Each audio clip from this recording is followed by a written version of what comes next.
자, 첫 번째가 이제 과학의 기본량이에요. 네, 과학의 기본량. 그래서 처음에 나오는 게 이제 시간하고 공간에 대한 이제 내용이 나오는데, 보면은 우리 주변의 자연 현상들은 시간하고 공간으로 설명을 해요. 그러니까 시간이 아주 짧은 시간, 긴 시간, 공간도 아주 작은 스케일, 큰 스케일 해서 이렇게 두 개로 설명이 가능한데, 보면은 규모, 스케일은 우주는 엄청 크죠, 규모 자체가. 근데 원자라고 하는 거는 대단히 또 어떻게 되고 작고 이렇게 된단 말이에요. 그래서 어떤 자연 현상의 크기의 범주를 바로 규모라고 얘기를 해주는데, 자연에서 일어나는 현상들은 이렇게 시간 규모랑 공간 규모가 아주 큰 것도 있고 작은 것도 있고 해서 매우 다양하단 말이에요. 그래서 크게 아주 작은 세계를 미시세계, 그다음에는 이게 미생물 할 때 그 미자고, 이건 이제 클 거자예요. 큰 세계. 그래서 거시세계에서 두 가지로 나눠줄 수가 있는데,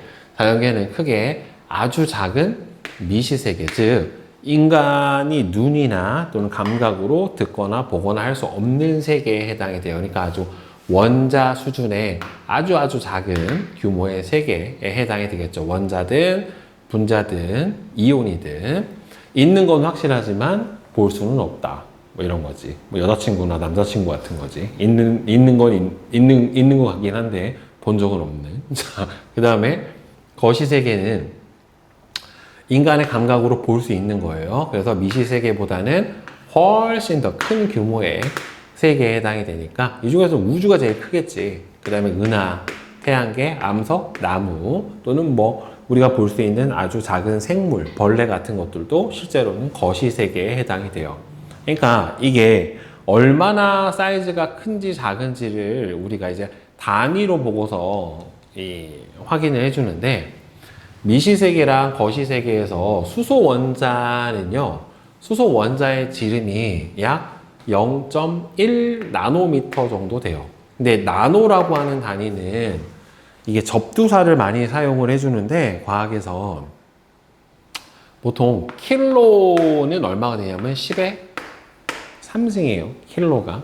그 다음에는 메가라고 해요. 메가는 10의 6승에 해당이 되고, 기가라고 합니다. 10의 9승. 그 다음에는 테라라고 하는데 얘가 10의 12승에 해당이 되는 거예요. 그러니까 미터가 1000m가 1km고 100만 미터가 1메가미터에 해당이 되는 거예요. 10억 미터가 1기가미터 이렇게 되는 거고, 이제 작은 단위로 가면은 밀리가 있어요. 밀리는 10의 마이너스 3승. 그러니까 1000m가 1m에 해당이 되는 거고, 그 다음에는 이렇게 뮤처럼 써주는데 이걸 마이크로라고 읽어줘요. 마이크로는 10의 마이너스 6승이고, 나노가 10의 마이너스 9승이에요. 9승.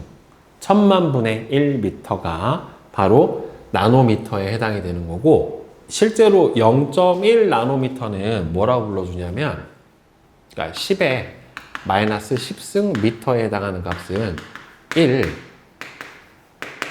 A 위에 동그라미 이렇게 조그만하게 써주고, 이거 뭐라고 읽어주냐면 옹스트롱이라고 해요. 그래서 수소 원자의 지름은 1옹스트롱이라고 얘기를 해줍니다.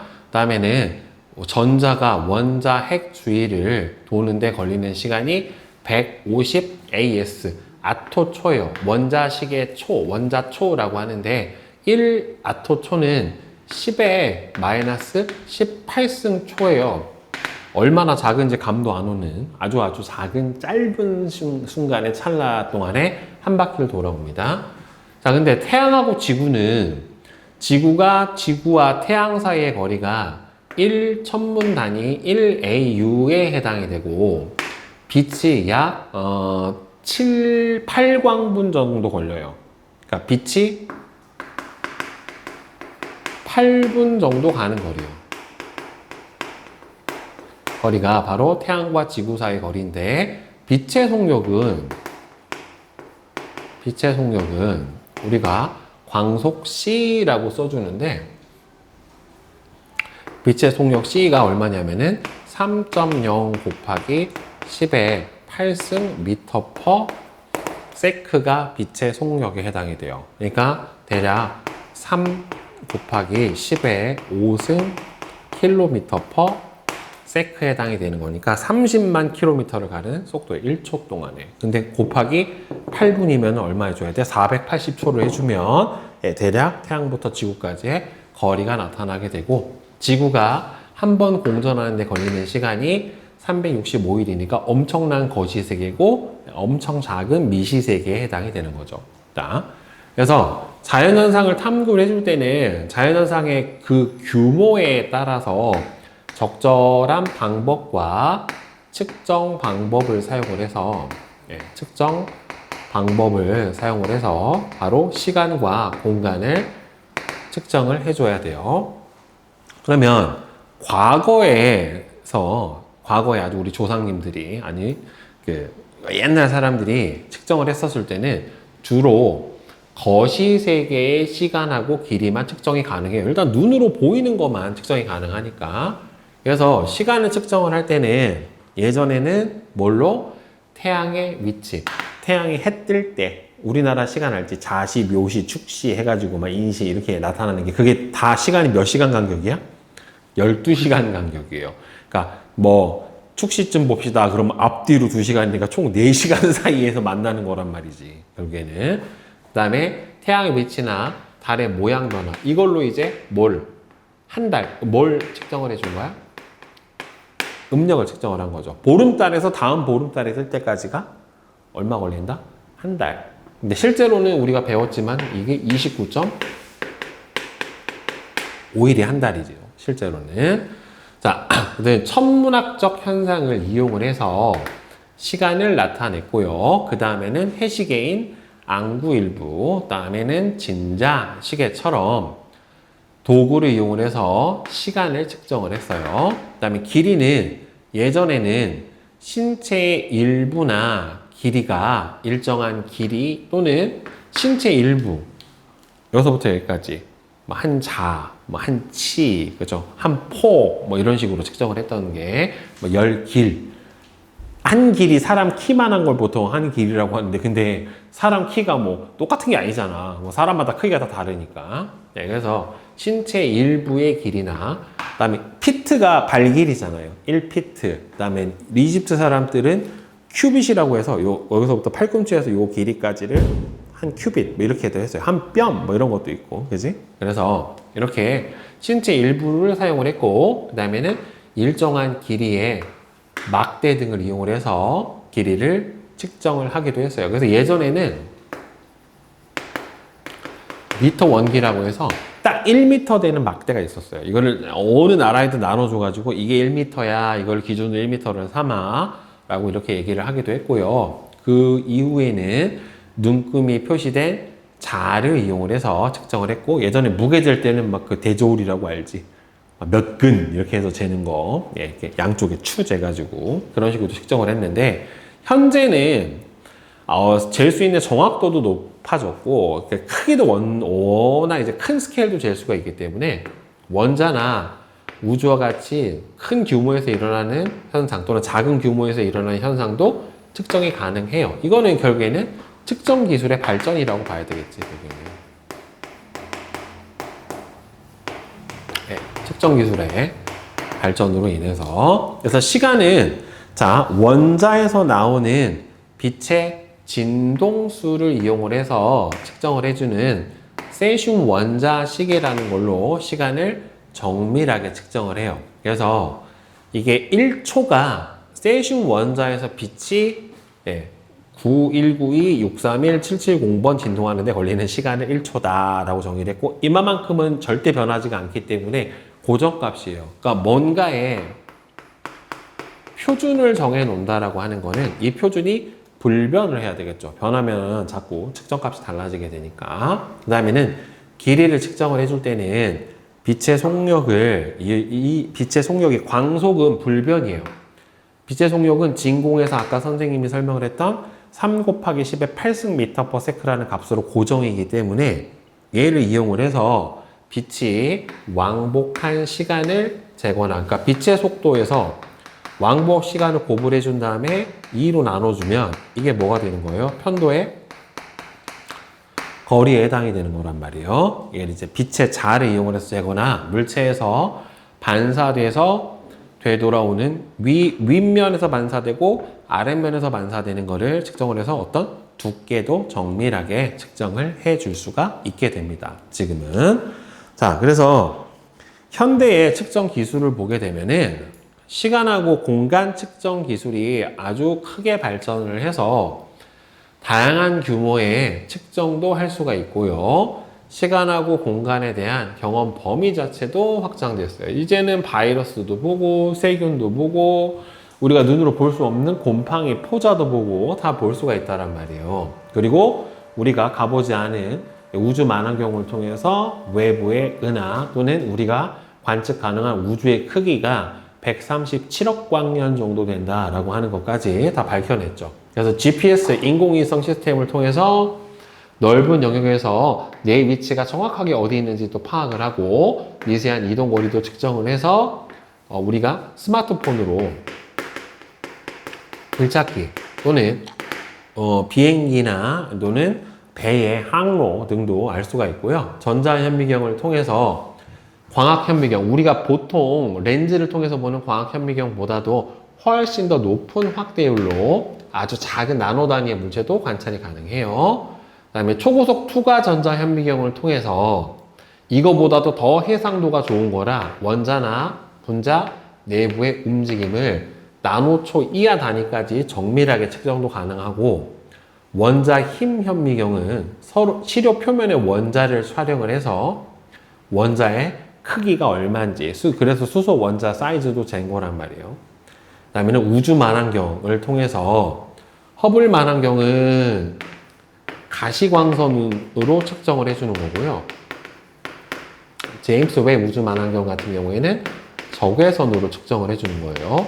이거 말고도 X선으로 보는 만환경도 있고 자외선으로 보는 만환경도 있더란 말이에요. 그러니까 특정 광선으로만 어떤 천체들을 관측을 해서 아주 멀리 떨어져 있는 천체의 나이, 거리, 온도 또는 성분까지도 우리가 다 어떻게 돼요? 정밀하게 측정을 해 줄 수가 있게 된 게 현재의 관측 기술이다라고 볼 수가 있어요. 알겠죠? 자, 개념 확인 문제를 봅시다. 1번. 자연세계에 대한 설명으로 옳은 것과 옳지 않은 것을 골라라 라고 했는데, 이거는 X죠. 즉, 자연현상의 길이, 시간과 길이를 측정할 때는 탐구 대상의 규모가 어떠냐에 따라서 적절한 방법을 사용을 해줘야 되겠죠. 그죠? 태양부터 지구 사이 거리를 재는데 30cm 자로 잴 수는 없잖니. 그지? 자, 10억 년 걸리겠다. 자, 다음에 2번. 다음은 괄호 안에 알맞은 말을 쓰세요.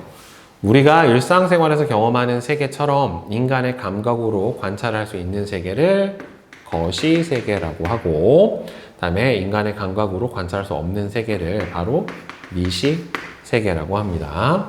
다음에 3번은 시간과 길이 측정의 현대적인 방법을 보기에서 있는 대로 고르면, 자, 태양을 위치를 기준으로 시간을 측정을 한다. 이거는 과거의 방법이고, 세슘 원자시계는 현대적인 방법이고, 빛을 쏘아서 왕복한 시간을 재서 길이를 측정을 한다도 현대적인 방법에 해당이 되겠죠. 다음에 4번. 현대의 측정 기술에 대한 설명으로 옳은 것과 옳지 않은 것은 바로 OX5죠. 광학현미경을 이용을 해주면 나노 단위로 물체를 관찰할 수 있는 거는 전자현미경만 가능해요. 이 광학현미경은 파장이 너무 길어서 나노 단위의 물체를 관찰하는 거는 불가능합니다. 자, 다음에 이제 기본량하고 단위 보자. 기본량은 자연현상을 설명하기 위해 사용을 하는 물리량 중에 가장 기본이 되는 양이 바로 기본량이에요. 이거를 기준으로 해서 나타내는 거예요. 그래서 자, 국제적으로 시간, 길이, 질량, 전류, 온도, 광도, 물질량으로 해서 총 7개의 기본량이 있고, 이거는 고정이에요. 전 세계적으로 이 단위를 쓰면은 이게 무슨 값이구나를 다 알아요. 자, 그래서 기본량은 다른 물리량을 활용을 해서 표현이 안 되고 이 값이 기준이에요. 시간은 다른 물리량으로 표현을 할 수가 없는 거예요, 결국에는. 자, 그래서 이 기본량의 단위는 국제 단위계, SI 단위계는 기본량의 단위로 총 7개의 기본 단위를 정의를 했고요. 대부분의 국가에서 사용이 되기도 사용을 하고 있어요. 자, 그래서 시간은 단위를 초를 쓰고 길이는 뭘 써요? 미터를 써요. 자, 그 다음에는 질량은 킬로그램을 사용을 해주고 전류는 우리가 알고 있죠? 암페어를 사용을 합니다. 그 다음에 온도는 켈빈이라고 하는 절대 온도를 써요. 자, 절대 온도는 샤를레 법칙 할 때 잠깐 설명을 했었는데 절대 온도 같은 경우에는 어떻게 구해주냐면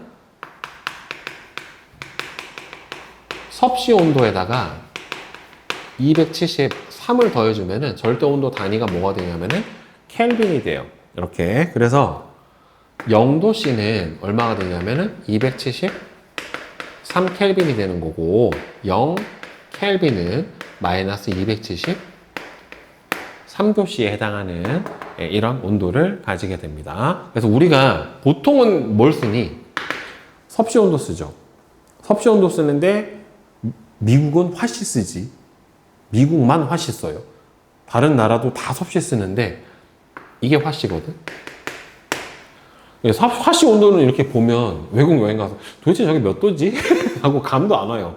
우리가 쓰는 단위가 아니니까. 자, 그 다음에는 이제 과학에서는 보통 절대 온도를 사용을 합니다. 그다음 광도는 칸델라라고 하는 단위를 사용을 해주고, 그 다음에는 물질의 양은 몰이라고 하는 단위를 사용을 해요. 이거 앞으로 되게 많이 쓸 텐데, 그러니까 모든 물질이 6.02 곱하기 10의 23승계만큼 있으면 이거를 뭘로 정의하냐면 1몰이라고 정해요. 1몰이 6.02 곱하기 10의 23승계만큼 있다. 원자든 전자든 분자든 뭐든 이만큼 있으면 다 1몰이다라고 정의를 하고, 이 개수를 무슨 수라고 하냐면은 중3 때 배운 그 아보가드로 수라고 해요. 아보가드로, 그 과학자 이름을 따서. 아보가드로의 수만큼 있으면 1몰이다라고 정의를 해요. 그래서 이 7가지는 기본 단위라서 절대 변하지 않고 이 단위를 보여주면은 저게 얼마만큼인지를 다 알 수가 있다란 말이에요. 자, 국제 단위계는 시간이 지나도 변하지 않는 기본 상수를 구하는 실험 방법을 이용을 해서 기본 양의 단위를 정했어요. 그래서 기본 상수라는 값은 기본 단위예요. 빛의 속력, 기본 전하, 그 다음에 나중에 이제 플랑크 상수, H, 아보가드로의 상수. 아보가드로 상수가 아까 선생님이 얘기했던 그 아보가드로 수예요. 그 다음에 빛의 속력은 아까 얘기했죠. 광속 3 곱하기 10의 8승 미터 퍼 세크. 기본 전하량은 1.6 곱하기 10의 마이너스 19승 쿨롱. 이게 전자 한 개가 갖고 있는 전하량에 해당이 돼요. 뭐 그렇게 해서 이런 식으로 해서 기본 값을 정해놓고서 측정을 해줬어요. 그래서 미터는 자 보면은 기본 양을 처음에 프랑스에서 1790년쯤에 미터법이 제정이 되어서요. 길이는 미터로, 질량은 킬로그램으로 하자라고 하는 단위법이 생겼어요. 이때는 미국이 거의 미개한 나라, 미국이 있었는지도 모르겠다. 미국이 있었을 거야. 있었는데 이 전 세계에서 거의 최고 강대국은 영국하고 프랑스였기 때문에 이 당시는 프랑스에서 거의 이제 하면은 거의 법처럼 다 만들어지는 그런 시대였고, 그 다음에 국제 미터 협약은 1875년 한 100년 지났죠. 17개국이 참여한 미터 협약을 통해서 미터법은 국제적 단위 체계로 발전이 하게 됐고, 미터 이후에 시간, 전류, 온도, 광도, 물질 양이 추가돼서 7개의 기본 량으로 확립이 된 거예요. 방금 배웠던. 그 다음에 국제 단위계가 1960년 국제 도량형 총회에서 단위 체계를 정비를 해서 국제 단위계로 다 통일을 해서 어느 나라나 다 같은 단위를 사용을 해줍니다. 자, 그러면 기본 양만 가지고 근데 우리가 실제로는 뭔가를 사용을 할 수가 없단 말이에요. 나타내야 줘야 되는 어떤 수치값들이 대단히 많기 때문에 기본 양에서부터 만들어 놓은 물리량을 뭐라고 불러주냐면 우리가 유도량이라고 해요. 기본 양으로부터 기본 양 여러 개로부터 합쳐져서 만들어진 양을 유도량이라고 하는데 보면은 시간, 길이, 질량, 전류, 온도, 광도, 물질량 이렇게밖에 없단 말이에요. 근데 속력은 빠르기는 기본 양으로 나타낼 수가 없으니까 총 이동 거리를 시간으로 나눠준 값이잖아요. 미터 퍼 세크가 되니까 이건 뭐가 되는 거예요? 유도량. 넓이도 제곱미터가 되니까 유도량. 부피 세제곱 센티미터. 그 다음에 밀도는 부피분의 질량에 해당이 되는 거니까 킬로그램 퍼 세제곱 센티미터. 이것도 유도량.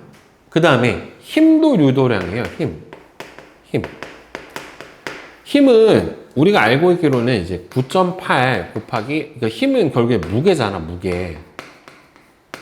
뉴턴이라고 하는 거. 9.8에다가 물체 질량인 킬로그램을 곱해준 값인데, 이게 중력 가속도란 말이에요. 그러면 얘는 미터 퍼 세크 제곱이라고 하는 단위를 사용을 해요. 그럼 미터 퍼 세크 제곱이면은 시간하고 길이, 그 다음에는 질량. 이 세 개의 곱이 뭐예요?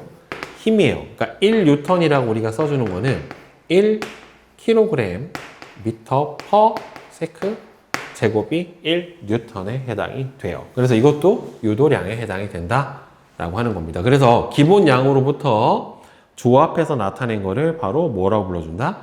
유도량이라고 하고, 그래서 이런 식으로 세제곱미터, 제곱미터, 미터 퍼 세크, 가속도의 단위는 미터 퍼 세크 제곱, 힘은 이게 뉴턴이야. 킬로그램 미터 퍼 세크 제곱이 뉴턴, 밀도는 킬로그램 세제곱미터, 압력은 단위 면적당 작용하는 힘의 크기예요. 자, 봐봐.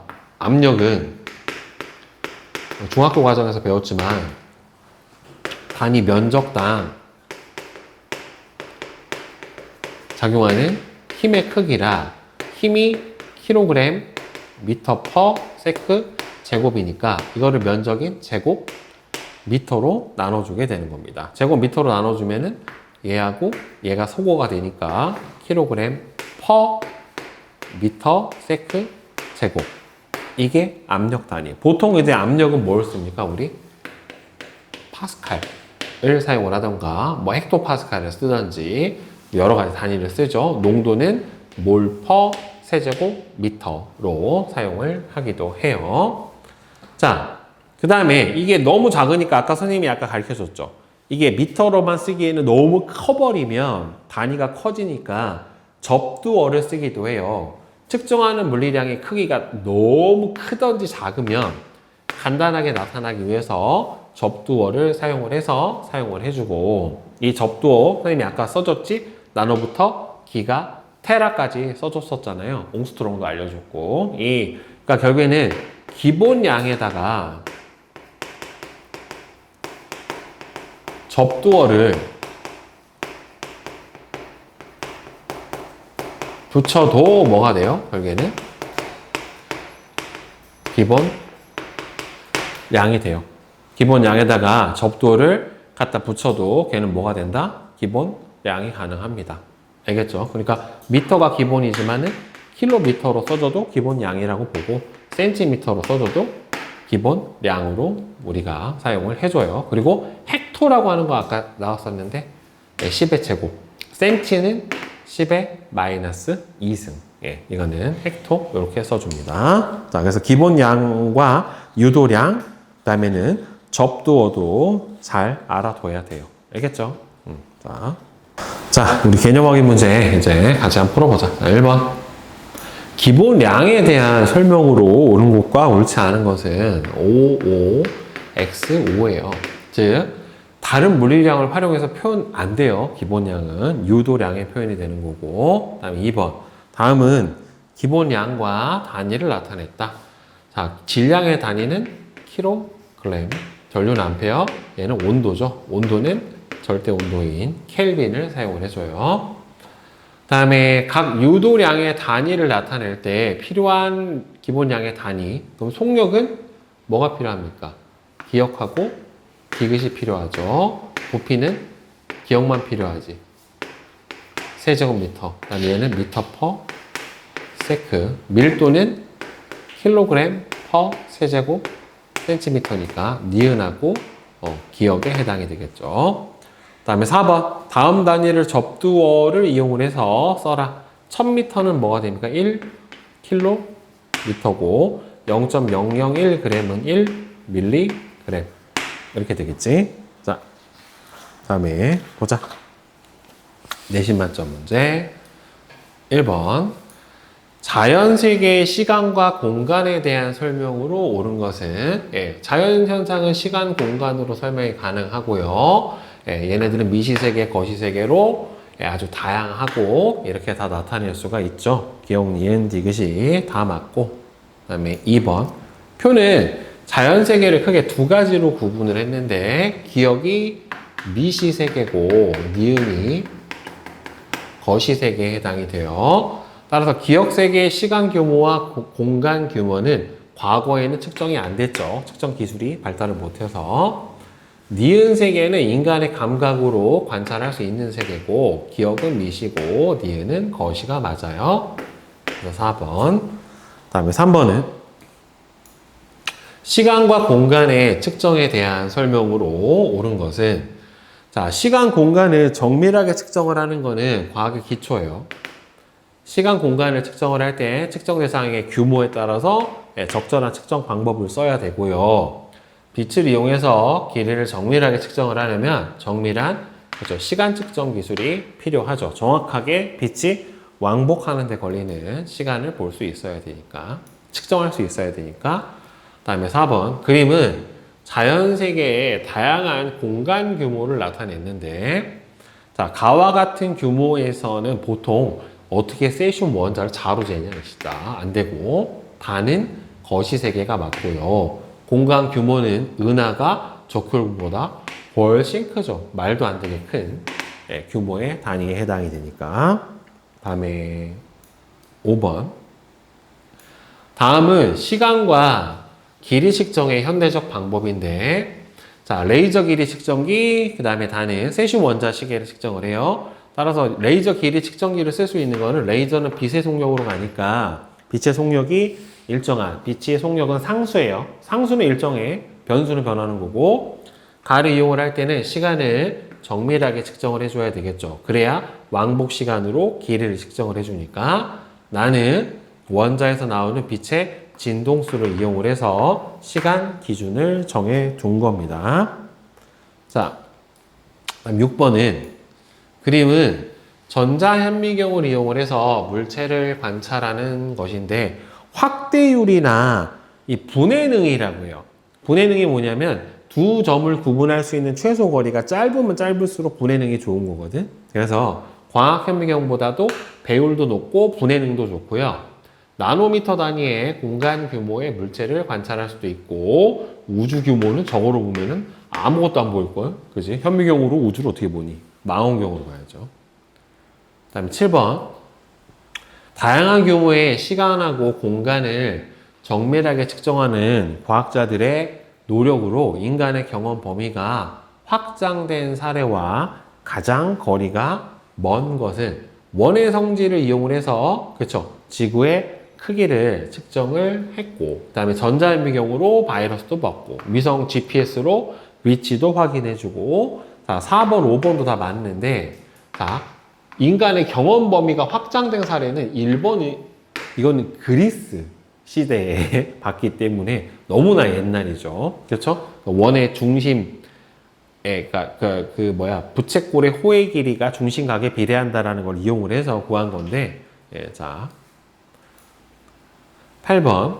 기본량에 해당하지 않는 물리량은 이 중에서 뭡니까? 농도죠. 농도는 몰 퍼 세제곱 센티미터를 쓰니까 이 경우는 유도량이에요. 유도량.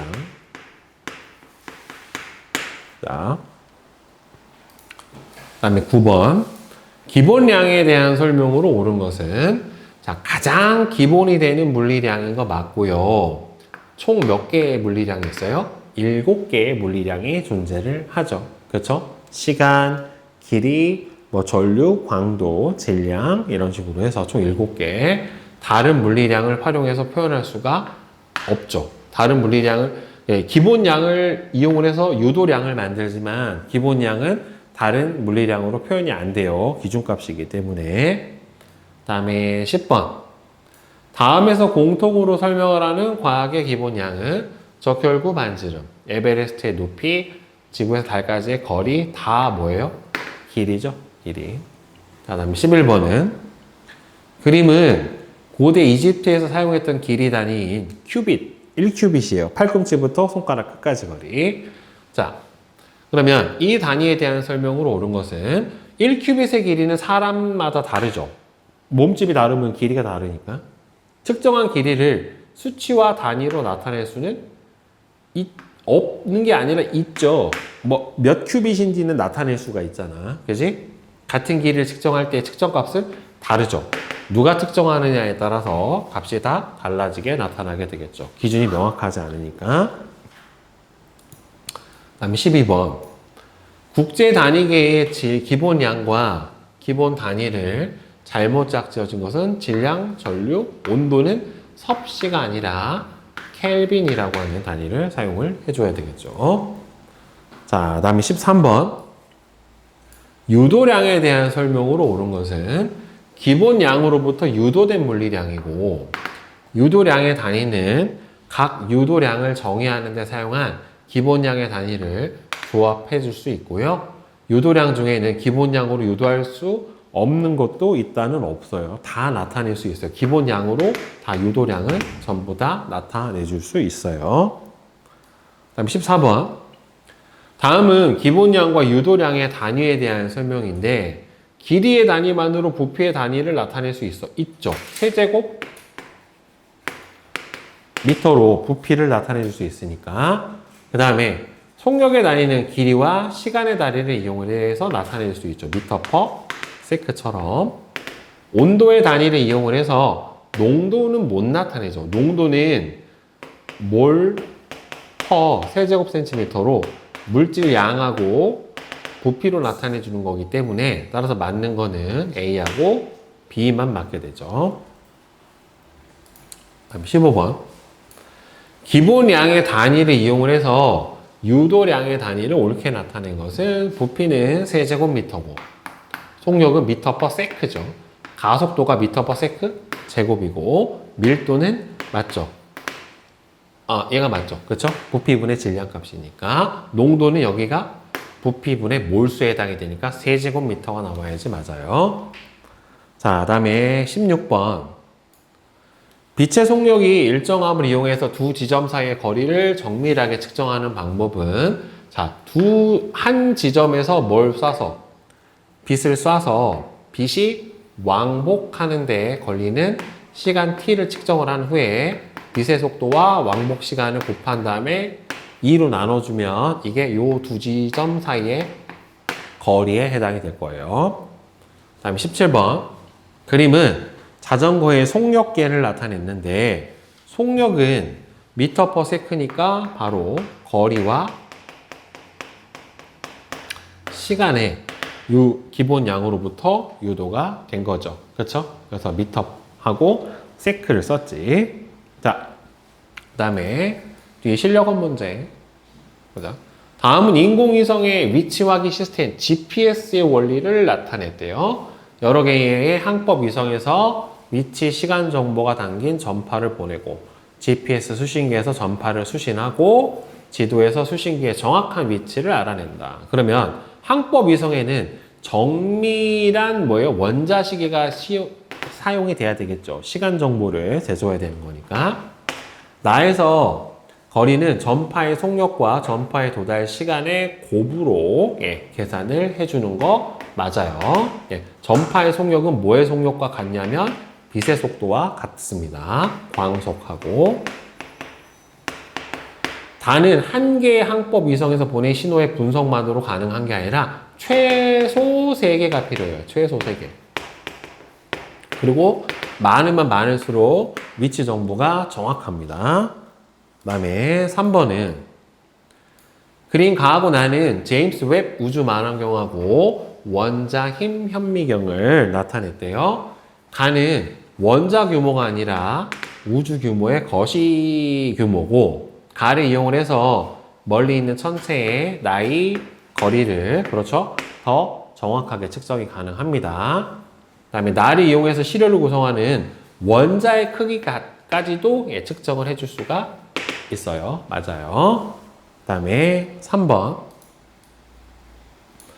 국제 단위계에 대한 설명으로 옳은 것은, 국제 단위계는 현재 대부분 국가에서 사용하고 있는, 그쵸, 표준 단위 체계죠. 원시 국가 아니면 다 쓴단 말이지. 기본 양의 단위는 기본 상수를 구하는 실험을 방법으로 광소, 아보가드로 수, 물질량, 아니면은 갑자기 생각이 안 나. 기본 전하량 이런 걸로 사용해서 정리를 하고 있고요. 기본 양의 단위의 정의는 시간이 지나면 기본 양이 바뀔 수 있어요. 즉 만약에 더 정밀한 측정 방법이 나온다던가 아니면은 더 불변의 고정된 값이 나온다라고 하면은 얼마든지 바뀔 수 있어요. 다음에 4번. 표준화된 국제 단위의 중요성에 대한 설명으로 옳은 것은, 일단은 자연현상을 설명을 하거나 비교를 해줄 수도 있고, 정확한 정보를 전달할 수가 있고, 일관 단위로 측정하고 결과를 정리하면 단위 환산 없이 다시 그냥 그 내용을 그대로 써줄 수가 있게 되는 거죠. 그러니까 이게 언어가 다르면 번역을 해야 되지만 단위가 같으면 그냥 그대로 받아들인단 말이에요. 그다음에 5번.